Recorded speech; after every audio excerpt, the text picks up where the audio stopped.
বিকাশ ভবনের সামনে গন্ডগোলের ঘটনায় তলব ৫ জন শিক্ষক শিক্ষিকাকে তলব করল বিধাননগর উত্তর থানার পুলিশ।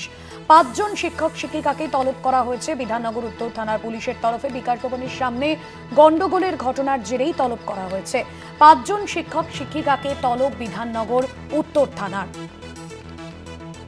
৫ জন শিক্ষক শিক্ষিকাকে তলব করা হয়েছে বিকাশ ভবনের সামনে গন্ডগোলের ঘটনায় তলব করা হয়েছে ৫ জন শিক্ষক শিক্ষিকাকে।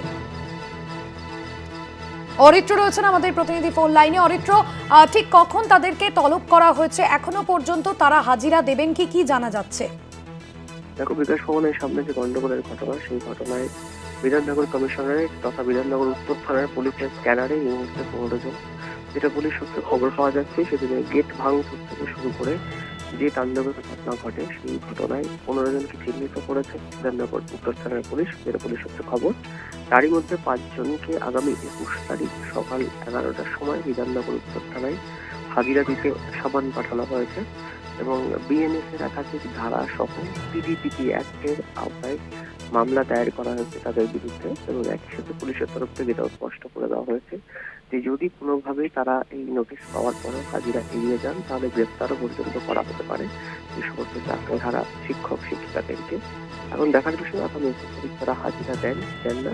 ইতিমধ্যে আমরা দেখেছিলাম রাজ্য পুলিশের শীর্ষ কর্তারা, এডিজি দক্ষিণবঙ্গ, এডিজি আইন শৃঙ্খলা জাভেদ খান, তারাও গত পরশু সাংবাদিক বৈঠক করে বিষয়টি স্পষ্ট করেছিলেন যে যারা সরকারি কর্মীদের কাজে বাধা, সরকারি সম্পত্তি ধ্বংস করা, কর্তব্যরত পুলিশকে মারধর ইত্যাদির মতো ঘটনায় জড়িত রয়েছেন, তাদেরকে চিহ্নিত করা হবে এবং তাদের বিরুদ্ধে আইনানুগ ব্যবস্থা নেওয়া হবে।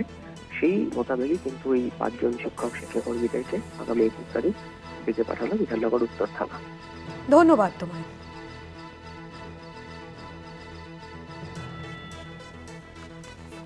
বিকাশ ভবনের সামনে গন্ডগোলের ঘটনায় তলব করা হয়েছে।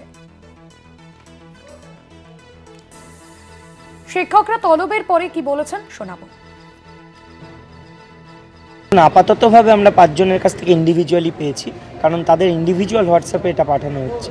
নোটিশে যেটা আন্ডার সেকশন 35/3 বিএনএসএস, এই সেকশনের আন্ডারে মামলা রুজু করা হয়েছে এবং ডেকে পাঠানো হয়েছে।